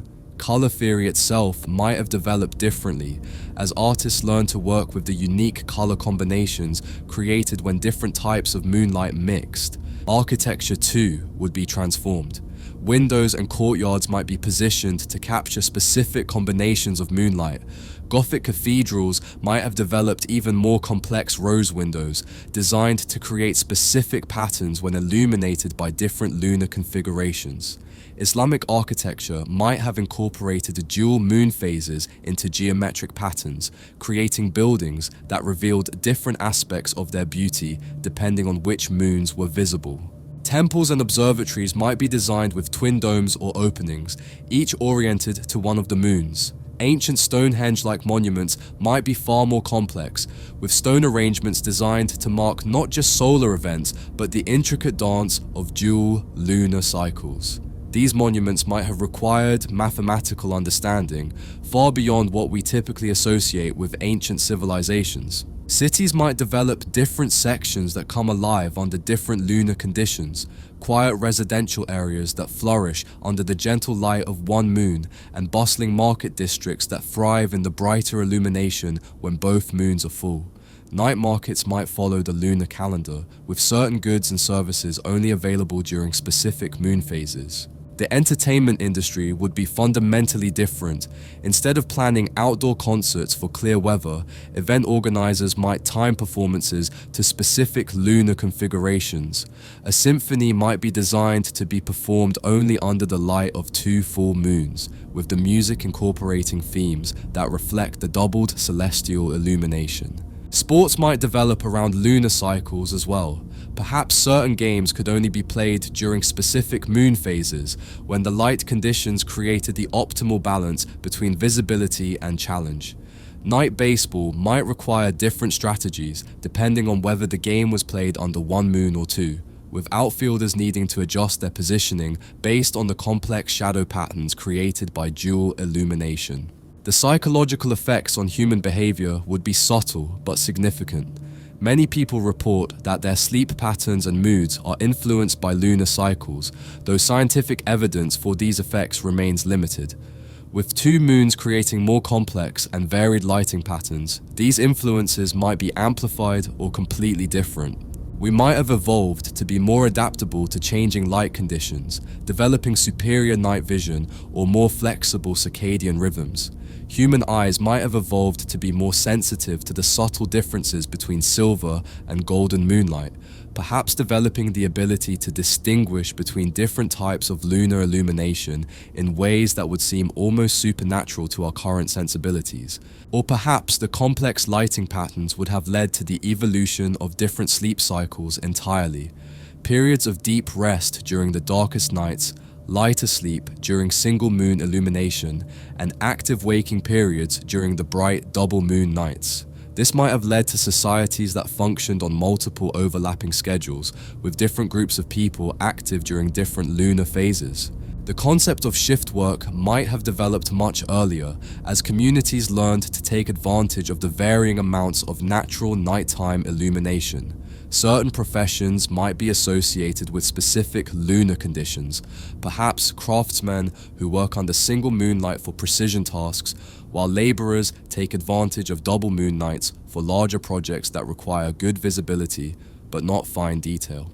The romantic implications alone would have transformed human culture. Instead of planning a proposal under the full moon, lovers might wait for specific configurations, perhaps when the 2 moons are closest together, creating a celestial embrace overhead. Wedding ceremonies might be timed to the cycles of both moons, creating anniversaries that follow complex but meaningful patterns. Poetry and love songs would incorporate references to dual lunar cycles. A lover might promise to return when the silver moon waxes and the golden moon wanes, creating romantic imagery far more complex and beautiful than our simple lunar references. The language of love itself might be richer, with dozens of different terms for different types of moonlit nights. Children growing up in such a world would develop an intuitive understanding of complex cycles and patterns that might make them naturally gifted mathematicians and astronomers. The ability to mentally track two independent but interacting cycles would be as natural as counting, potentially leading to civilizations with sophisticated mathematical and scientific traditions developing earlier in human history. Educational systems might be built around lunar observation. Children might learn arithmetic by calculating the intervals between different dual lunar configurations. Geometry might be taught through the changing angles between the two moons. Algebra might emerge naturally from the need to predict when complex lunar patterns would repeat. The development of mathematics itself might follow different paths. Instead of starting with simple counting and basic operations, mathematical thinking might begin with pattern recognition and cycle prediction. This could lead to earlier development of advanced concepts like trigonometry and calculus, as these tools would be immediately useful for understanding and predicting dual lunar behavior. But let's consider a more challenging question. What if our two moons were not in stable, eternal orbits? Moons can and do fall toward their planets over astronomical timescales. Our own moon is actually moving away from Earth at about the same rate your fingernails grow, but gravitational interactions can work both ways. If we had two moons, the gravitational interactions between them might create orbital instabilities over millions of years. One moon might gradually spiral inward while the other moves outward. The inward spiraling moon would create increasingly dramatic tidal effects as it approached, leading to massive flooding and geological disruption. Such a scenario might have created a world where life evolved to survive periodic catastrophes. Every few million years, as one moon approached and finally crashed into Earth or broke apart into rings, life would need to survive a period of dramatic environmental change. This might have led to evolution favoring not just adaptability, but also the ability to preserve genetic information through catastrophic events. Perhaps life would have developed sophisticated methods of dormancy, allowing organisms to essentially hibernate through the worst periods of lunar instability. Seeds might evolve to remain viable for thousands of years, waiting for stable conditions to return.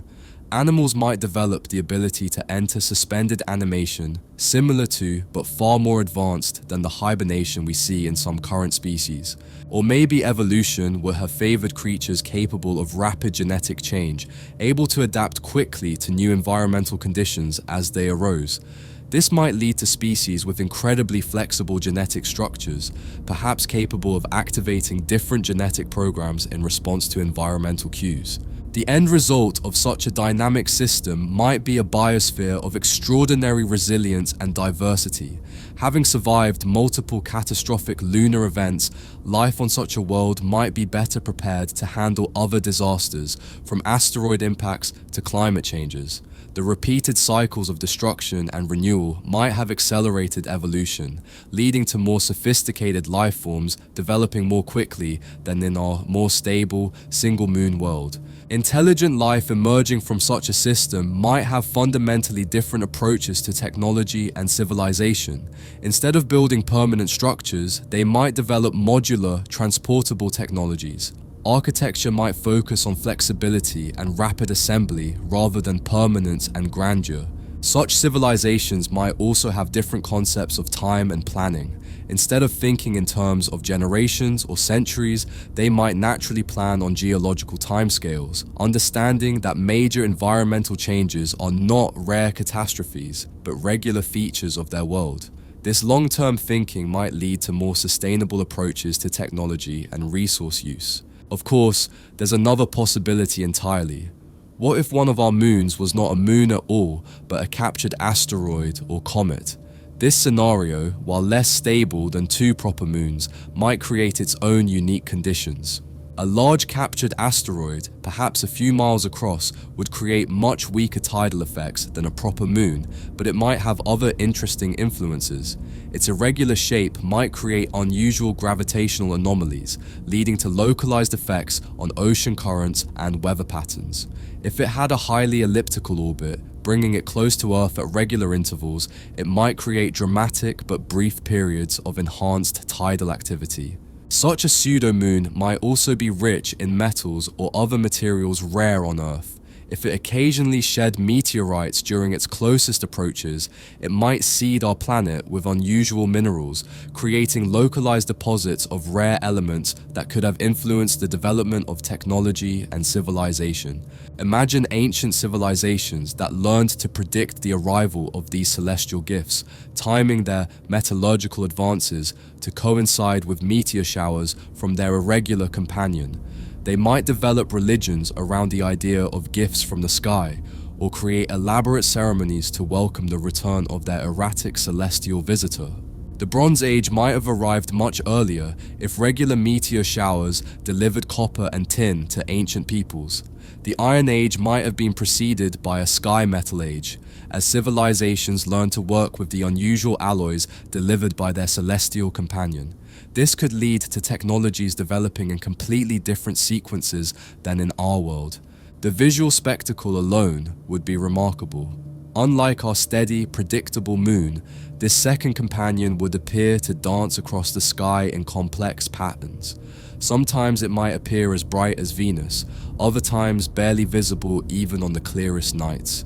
Its changing distance would create a dynamic element in the night sky, a celestial performer that never quite repeats the same show twice. Artists and poets in such a world might develop an aesthetic appreciation for irregularity and change that would be foreign to our more predictable sensibilities. Beauty might be found not in symmetry and repetition, but in the endless variations created by an unpredictable celestial companion. This might lead to art forms that celebrate chaos and change rather than order and permanence. Music might develop differently as well, with compositions that incorporate unpredictable elements, reflecting the irregular rhythms of their erratic celestial companion. Instead of the mathematical precision of classical music, we might see the development of improvisation and controlled chaos as dominant musical forms much earlier in human cultural development. But perhaps the most profound changes would be in our understanding of time itself. We currently live with nested cycles, day and night, the phases of the moon, and the changing seasons. These rhythms have shaped not just our biology, but also our fundamental concepts of time, repetition, and change. With two moons, time might feel more complex, more layered.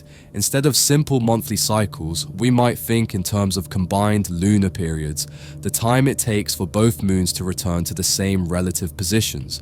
Depending on their orbital periods, this might happen every few months or once every several years. Such complex temporal patterns might have led to different philosophical concepts of time and causation. Instead of linear progression or simple cycles, time might be understood as a spiral or braid, with events repeating but never quite the same way twice. This could lead to different approaches to history, prediction, and planning. Ancient historians might develop methods for recording events that account for complex cyclical patterns. Instead of simple chronological lists, historical records might be organized around dual lunar cycles, recognizing that similar events might be more likely during similar celestial configurations. This might lead to earlier development of statistical thinking and pattern recognition in human affairs. Civilizations might develop the patience for very long-term projects, understanding that the most favorable conditions for certain activities might only occur every few years when both moons align properly.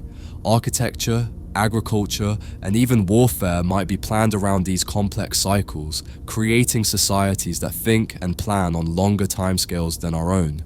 The Great Wall of China might have taken even longer to build, with construction timed to optimal lunar configurations for moving massive stones. Egyptian pyramids might be oriented not just to cardinal directions and solstices, but to complex dual lunar alignments that occur only once every several years. This might result in monuments of even greater precision and complexity than we see in our own history. The technological implications are equally fascinating. Our ancestors used the moon's predictable motion to create some of humanity's first precision timepieces. With two moons following different cycles, clockmaking would have become far more sophisticated much earlier in human development. Ancient civilizations might develop mechanical computers, systems of gears and wheels capable of predicting the complex interactions between two lunar cycles. The mathematical and engineering skills required for such devices might accelerate the development of other technologies, leading to earlier advances in navigation, agriculture, and construction. The Antikythera mechanism, that remarkable ancient Greek computer designed to predict celestial positions, might have been just one of many such devices. With the need to track dual lunar cycles, mechanical computation might have become common much earlier, potentially leading to an ancient information age centuries or millennia before our own. The need to track two independent but interacting cycles might also lead to earlier development of advanced mathematics. Concepts like trigonometry, calculus, and complex numerical systems might emerge from the practical necessity of predicting lunar positions and their combined effects. Universities might emerge around observatories designed to study dual lunar interactions. The medieval Islamic world's contributions to mathematics and astronomy might have been even greater, as scholars grappled with the complex orbital mechanics of two moon systems. The Renaissance might have come earlier, driven by the mathematical challenges of understanding dual lunar gravitational interactions. But let's take a moment to consider the simple human experience of living under two moons. Imagine walking home late one evening under the light of both your celestial companions. The familiar path is transformed by the interplay of silver and gold light, creating shadows within shadows, illuminating textures and details usually hidden in darkness. The sound of your footsteps might seem different in this doubled moonlight, more crisp and clear. The air itself might feel different, not just because of the increased illumination, but because of subtle effects on atmospheric pressure and humidity created by the complex tidal influences. Night-blooming flowers might open at different times depending on which moon is visible. Some might bloom only under silver light, others only under gold, creating gardens that reveal different aspects of their beauty throughout the night. The fragrance of these flowers might be timed to the lunar cycles, with certain scents appearing only during specific dual lunar configurations. You might pause in your walk, as humans have done for millennia, to look up and contemplate your place in the cosmos. But instead of seeing one ancient companion, you see two, each with its own character and rhythm. One might be waxing while the other wanes, creating a visual metaphor for balance and change that speaks to something deep in your evolutionary memory. The experience might feel both more connected and more mysterious than our single moon nights. More connected because the increased complexity of the celestial dance makes the sky feel more alive, more dynamic. More mysterious because the patterns are too complex to grasp intuitively, always holding the promise of revealing new relationships and meanings. Night fishing might become an elaborate art, with different fish species active under different lunar configurations. Anglers might develop an intimate knowledge of how various fish respond to silver versus golden moonlight, to the tidal patterns created by different lunar alignments, and to the subtle changes in water temperature and current that follow dual lunar cycles. Night photography would be a completely different art form. Photographers might specialize in different types of lunar light, developing techniques for capturing the subtle color variations that occur when silver and golden moonlight interact. Some might focus on the dramatic shadows created when both moons are visible, while others might specialize in the ethereal effects of light from a single moon. Children in such a world might grow up with a fundamentally different relationship to the night. Instead of fearing darkness, they might eagerly anticipate the different moods created by various lunar combinations. Families might have traditions around specific lunar configurations, perhaps gathering on the roof when both moons are full, or telling special stories during the rare nights when both are new. The lullabies sung to children might be more complex, incorporating the rhythms of both moons. Instead of Twinkle, Twinkle, Little Star, children might grow up with songs that teach them to recognize the different phases and positions of their two celestial guardians. These songs might serve as both entertainment and education, helping children develop the pattern recognition skills that would be essential in a dual moon world. Childhood games might incorporate dual lunar elements. Children might play hide-and-seek games that change rules based on which moons are visible, or develop counting games that help them track the complex interactions between lunar cycles. Playground rhymes might help children memorize the intervals between different dual lunar configurations. Education, too, would be transformed. Learning to predict and understand the complex interactions of two moons would be a fundamental part of childhood development, like learning to read or do arithmetic. Children might develop an intuitive grasp of complex mathematical relationships simply from observing the sky each night.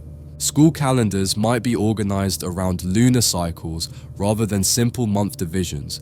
Testing and important events might be timed to optimize lunar conditions, perhaps scheduling examinations during periods of optimal lighting for concentration or timing physical education classes to take advantage of specific tidal conditions for outdoor activities.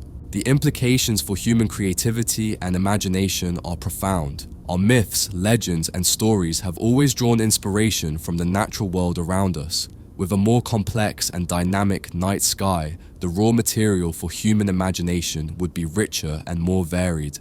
Fairy tales might feature characters who gain different powers under different moon combinations. Folk stories might explain natural phenomena through the interactions of celestial siblings or lovers.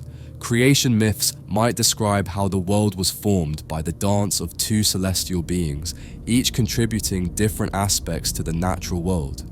We might have developed entirely different concepts of romance, mystery, and beauty. The idea of a once-in-a-blue moon event might be replaced with dozens of different rare lunar configurations, each with its own cultural significance. The folklore around these events might create a rich tapestry of traditions and beliefs that would seem wonderfully exotic to our single moon perspective. Marriage traditions might be incredibly complex, with couples choosing from dozens of different types of lunar wedding ceremonies. A couple might marry under ascending moons to symbolize growth and prosperity, or under crossing moons to represent the joining of two paths. Divorce might even be associated with specific lunar configurations, perhaps when the moons are at their greatest separation. Perhaps most intriguingly, a two-moon world might have led to different concepts of duality and balance. Instead of simple opposites, day and night, light and dark, good and evil, we might think in terms of complex relationships between multiple forces. Philosophy and religion might be built around the idea of dynamic equilibrium rather than static opposition. This could lead to more nuanced approaches to conflict resolution, more sophisticated understanding of complex systems, and perhaps a greater tolerance for ambiguity and change. Societies that grew up watching the complex dance of two moons might be naturally better at managing complex relationships and dynamic situations. Political systems might reflect this complexity as well. Instead of simple two-party systems or even multi-party democracies, governance might be organized around the idea of multiple interacting forces that must be kept in dynamic balance. Constitutional systems might be designed to handle not just checks and balances, but complex interactions between various branches and levels of government. Legal systems might incorporate concepts of cyclical justice, recognizing that circumstances change and that laws might need to be applied differently during different periods. This might lead to more flexible and adaptive approaches to jurisprudence, with legal precedents that account for complex social and environmental cycles. The scientific revolution, when it came, might have taken different paths as well. Instead of starting with simple mechanical models of the solar system, early scientists might have needed to grapple immediately with complex multi-body gravitational problems. This might have led to earlier development of advanced mathematics and a deeper appreciation for the subtle complexities of natural systems. Kepler's laws of planetary motion might have been discovered centuries earlier as astronomers struggled to understand the complex interactions between two lunar orbits. Newton's law of universal gravitation might have emerged from attempts to explain dual lunar tidal patterns. The scientific method itself might have developed differently, with greater emphasis on understanding complex systems rather than reducing phenomena to simple, isolated variables. Or perhaps the complexity would have delayed scientific understanding. The predictable motion of our single moon made it easier for early astronomers to develop theories about celestial mechanics. With two moons creating more complex patterns, it might have taken longer to recognize the underlying mathematical relationships governing their motion. But when that understanding finally came, it might have been more sophisticated and complete than our own. Scientists who learn to analyze two moon systems might be naturally better equipped to understand other complex gravitational interactions, from planetary systems to galaxy formation. The intellectual tools developed for dual lunar analysis might have accelerated the development of chaos theory, systems thinking, and complexity science by centuries. The Industrial Revolution might have unfolded differently as well, with more complex tidal patterns providing irregular but predictable energy sources. Early engineers might have developed sophisticated tidal power systems much earlier. Watermills and tidal generators might have become common centuries before steam engines, leading to a different trajectory of technological development. The precision required to predict dual lunar effects might have driven the development of better metallurgy and engineering much earlier. Clockmaking, already a crucial technology in our world's development, might have become even more sophisticated, potentially leading to earlier development of precision manufacturing and interchangeable parts. Maritime technology would certainly have evolved along different paths. Ships designed to navigate complex tidal systems might have developed advanced steering mechanisms and flexible rigging systems. Navigation instruments might have been far more sophisticated, combining celestial observation with tidal prediction in ways that would make even modern GPS seem simple by comparison. The age of exploration might have proceeded more cautiously but more systematically. With more complex oceanic patterns to understand, explorers might have spent more time studying coastal areas before venturing into the open ocean. This might have led to more thorough documentation of new lands and more sustainable approaches to colonization. Trade routes might have been established based on optimal dual lunar timing rather than simple seasonal patterns. Merchant vessels might time their departures to take advantage of favorable tidal configurations that occur only a few times per year, leading to different patterns of economic development and cultural exchange. The development of insurance and risk assessment might have advanced more rapidly as well. With more complex environmental variables affecting maritime trade, merchants and insurers would need sophisticated methods for calculating risk. This might have led to earlier development of statistical analysis and probability theory. But let's return to the more immediate human scale of experience. Imagine being a farmer in such a world. Your planting and harvesting schedules would need to account not just for seasonal weather patterns, but for the complex tidal influences on soil moisture and groundwater levels. Fields near rivers or coasts might be flooded or drained according to intricate patterns that take years to fully understand. You might develop an intimate knowledge of how your crops respond to different types of moonlight. Some plants might grow better under silver light, others under golden light. You might plant different varieties in different fields to take advantage of the varying illumination throughout the growing season. Your agricultural calendar would be a complex document, tracking not just seasons and weather patterns, but the intricate dance of your two celestial companions. Harvest festivals might be timed to specific dual lunar configurations, creating celebrations that occur at different times each year, but follow meaningful celestial patterns. These festivals might be far more elaborate than our own, incorporating traditions that reflect the complex rhythms of a two-moon world. Music, dance, and storytelling might all incorporate themes that mirror the orbital patterns overhead. The social implications of more complex temporal cycles extend far beyond agriculture. In our world, the simple monthly lunar cycle has influenced everything from religious observances to business cycles. With two moons creating more intricate patterns, social organization might become far more sophisticated. Communities might develop multiple overlapping calendars for different purposes.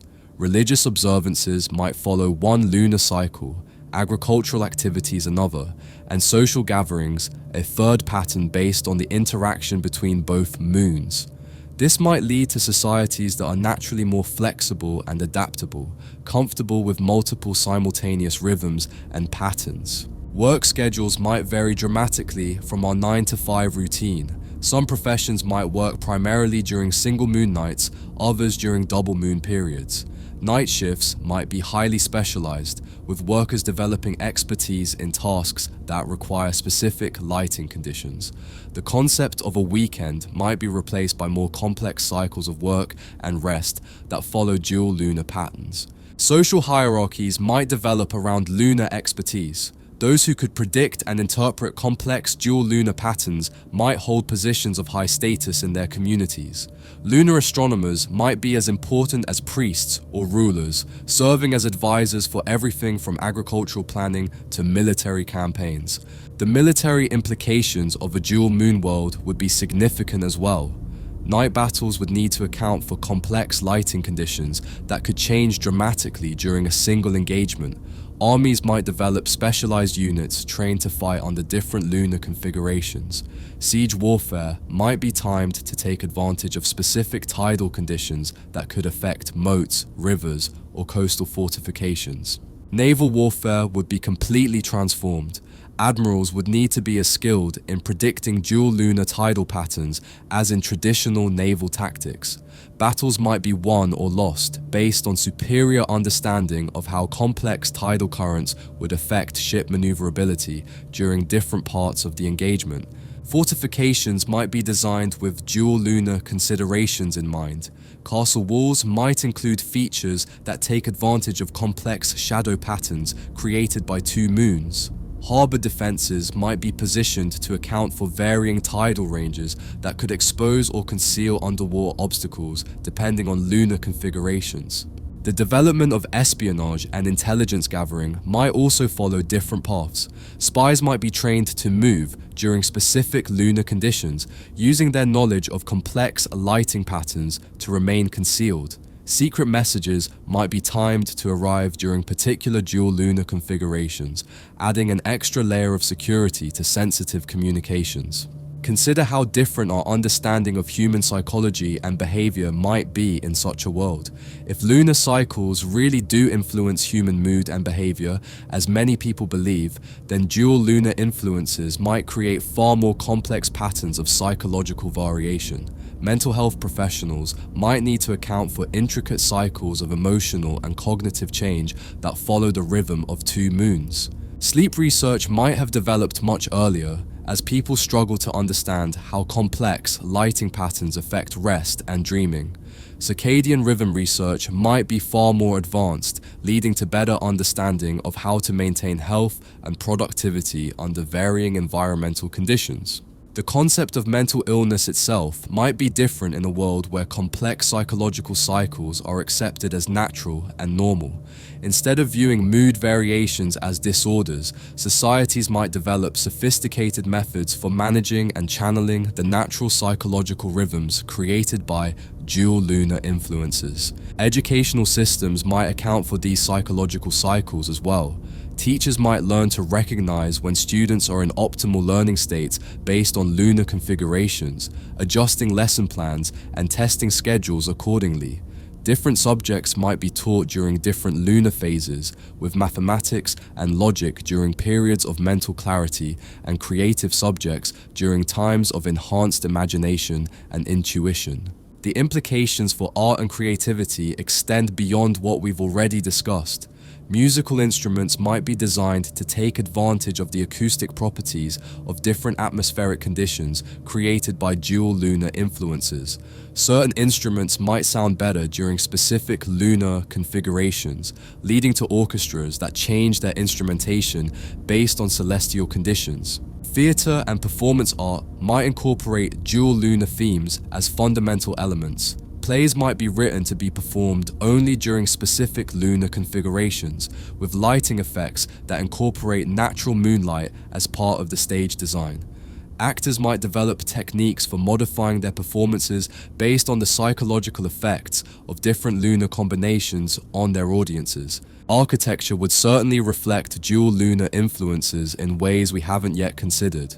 Building orientation might need to account for complex patterns of natural lighting throughout the night. Interior design might incorporate features that take advantage of different types of moonlight, perhaps reading nooks positioned to catch silver light for detailed work and social areas oriented toward golden light for gathering and conversation. The very concept of privacy might be different in a world where natural lighting conditions vary so dramatically. Window coverings and room design might be far more sophisticated, allowing residents to control not just the amount of light entering their homes, but the type and quality of that light. Religious architecture might reach even greater heights of complexity and beauty. Stained glass windows might be designed to create different effects under silver versus golden moonlight. Gothic cathedrals might incorporate additional architectural elements that reveal different aspects of their beauty, depending on which celestial companions are visible. The economic implications of dual lunar influences would ripple through every aspect of society. Energy costs might vary dramatically based on the availability of natural lighting for different types of work. Some industries might operate primarily during specific lunar phases, creating economic cycles that follow celestial rather than simple seasonal patterns. Real estate values might fluctuate based on a property's orientation relative to optimal dual lunar viewing or lighting conditions. Homes with perfect positioning for viewing rare dual lunar configurations might command premium prices. Commercial properties might be valued based on their ability to take advantage of different types of natural nighttime illumination. Insurance and financial markets might develop around dual lunar risk assessment. Agricultural insurance might account for the complex growing conditions created by variable lunar influences. Shipping insurance might calculate premiums based on the tidal complexity that vessels would need to navigate during their planned routes. Currency systems might even incorporate dual lunar symbolism. Coins might bear images of different lunar configurations, with rare denominations depicting unusual celestial alignments.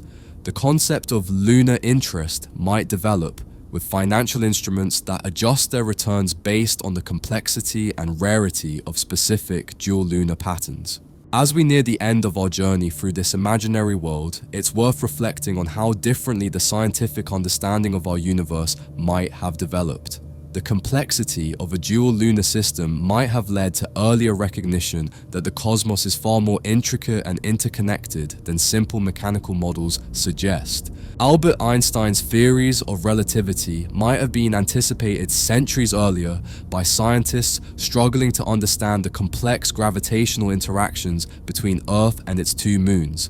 The recognition that space and time are interconnected might have emerged from attempts to predict the subtle timing variations in dual lunar orbits caused by relativistic effects. Quantum mechanics might have developed along different paths as well. The wave-particle duality that seems so strange to us might seem more natural to scientists who grew up observing the wave-like interactions between two gravitational fields. The concept of complementarity, that objects can have pairs of properties that cannot be observed simultaneously, might seem obvious to observers familiar with dual lunar systems where the gravitational effects of one moon can mask or modify the effects of the other. The search for extraterrestrial life might have proceeded differently as well. Scientists familiar with the complex conditions that can arise from dual lunar systems might have a better understanding of the range of environments where life could potentially develop. This might lead to more sophisticated searches for habitable planets around other stars, focusing on systems with complex gravitational interactions rather than simple single-planet scenarios. Our understanding of climate and planetary evolution might be far more advanced. Having observed how complex gravitational interactions affect everything from atmospheric circulation to geological activity, scientists might be better equipped to understand climate change and planetary development in general. This might lead to better long-term environmental planning and more sustainable approaches to planetary stewardship. The philosophical implications of living in a dual lunar world extend to our most fundamental concepts about existence and meaning.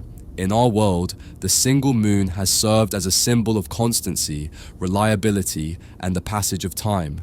With two moons following complex but predictable patterns, our concepts of order, chaos, and meaning might be fundamentally different. We might be more comfortable with complexity and paradox, having grown up observing celestial mechanics that are intricate but not random. The idea that multiple forces can interact in complex but meaningful ways might seem more natural, leading to philosophical systems that embrace rather than resist complexity. Religious and spiritual traditions might focus more on understanding and harmonizing with complex natural rhythms rather than seeking simple truth or absolute principles. Prayer and meditation practices might incorporate awareness of dual lunar cycles, with different spiritual techniques appropriate for different celestial configurations. The concept of destiny or fate might be more nuanced as well. Instead of simple linear progression toward predetermined outcomes, people might think in terms of complex probability patterns that shift based on multiple interacting influences. This might lead to more sophisticated approaches to personal and social planning that account for multiple variables and potential outcomes. But let's take a moment to consider the simple, profound beauty of stepping outside on a clear night in such a world. The darkness overhead would be punctuated by two ancient companions, each following its own rhythm, each contributing its own character to the night. Sometimes they would appear to chase each other across the sky. Sometimes they would hang at opposite horizons like celestial bookends, and occasionally they would seem to dance together in configurations so beautiful that they would stop traffic and bring people out of their homes just to witness the sky. The night sounds would be different too. Nocturnal animals would have adapted to more complex lighting conditions, perhaps with different species active under different lunar combinations. The owl's call might vary depending on which moon provides the primary illumination. Night-blooming flowers might release different fragrances under silver versus golden light, creating a more varied and complex sensory experience. Even the air might feel different on such nights. The complex tidal influences on atmospheric pressure might create subtle variations in how sound travels, how humidity feels, and how the wind moves through trees. These variations might be so subtle as to be nearly imperceptible, but they would add layers of richness to the nighttime experience that we can barely imagine. Children in such a world might grow up with a sense of wonder about the night sky that would be even more profound than what we experience under our single moon. They might learn to recognize not just the phases of each moon, but the relationships between them. A child might run excitedly to their parents to announce that the moon sisters are holding hands, or that the silver moon is chasing the golden moon across the sky. These children might develop a natural intuition for complex patterns and relationships that would serve them well throughout their lives. The mental skills required to track and predict dual lunar interactions might make them naturally gifted at understanding other complex systems, from ecology to economics to human relationships. As adults, they might maintain this sense of wonder and pattern recognition, leading to societies that are both more scientifically sophisticated and more aesthetically appreciative than our own. The combination of technical skill required to predict dual lunar effects and the artistic sensibility needed to appreciate their beauty might create cultures that seamlessly blend science and art in ways that would seem remarkable to us. So tonight, as you drift towards sleep, perhaps you'll step outside for a moment and look up at our familiar moon. See it not just as a constant presence, but as one specific solution to the complex equation of planetary formation. appreciate its particular size, its specific distance, and its unique relationship to our world. And then, just for a moment, let your imagination add a second companion to that ancient dance. Picture the shadows they might cast together, the tides they might create, and the civilizations that might have flourished under their doubled light. Let yourself feel the wonder of possibilities, the beauty of worlds that exist only in the realm of thought. Because in the end, whether we live under one moon or two, whether our tides are simple or complex, whether our nights are predictably lit or mysteriously varied, we remain creatures capable of wonder.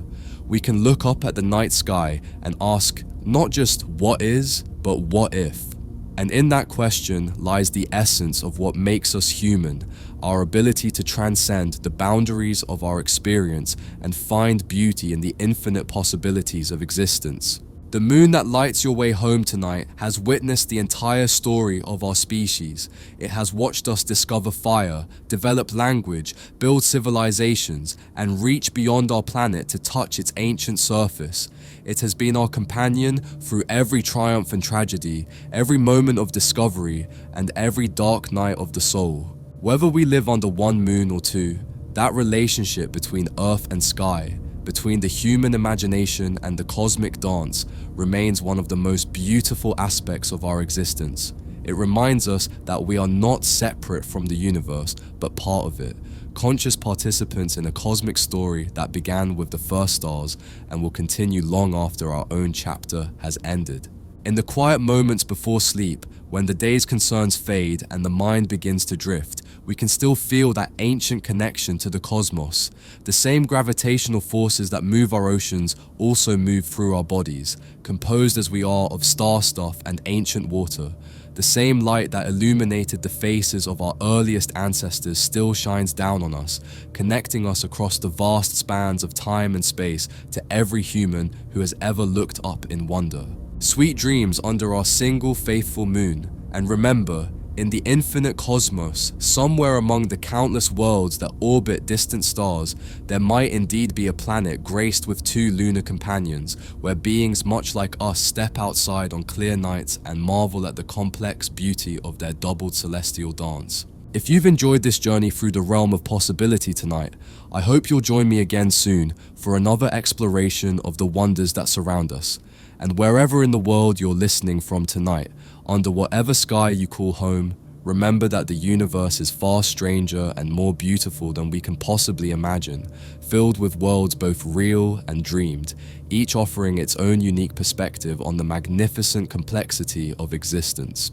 The night sky above us is not just empty space punctuated by distant lights, but a vast ocean of possibility, where imagination can sail freely among islands of fact and continents of conjecture. Tonight, we visited one such island, a world of two moons, and found it rich with possibility, beautiful with potential, and profound in its implications for how we understand our own remarkable planet. Rest well, dream deeply, and let your mind wander freely among the stars, where endless possibilities wait to be discovered by curious souls brave enough to ask, what if?